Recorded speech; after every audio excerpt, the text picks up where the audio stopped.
I'm curious about how you differentiate between justice and peace and what words you use to describe what it is that you do.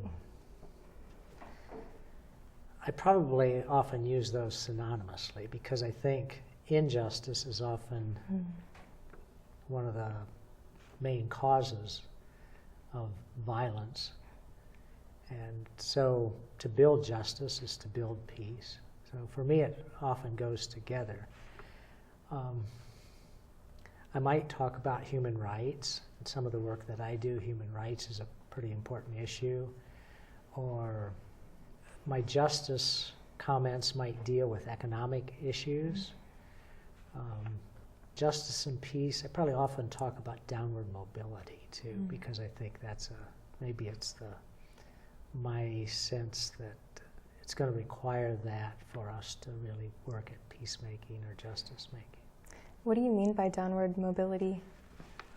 For me, it means an intentional decision, especially for us in the first world, to reduce our consumption level or our income level.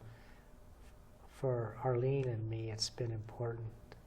Since we were married, we made a decision to keep our income below the taxable level. And so it forced us not to be high consumers, but also gave us the time to be volunteers working in peace and justice issues.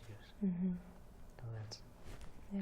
How did you, I mean, you say that when you were married, you made this decision. So what led you to make that decision? What were the influences that brought you to that point?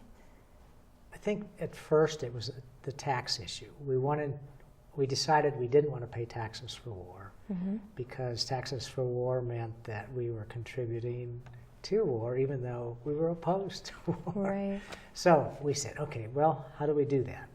And we decided the easiest way to do that was to keep our income below the taxable level, and that would also work at the issue of not having a lifestyle that needed to be defended by war.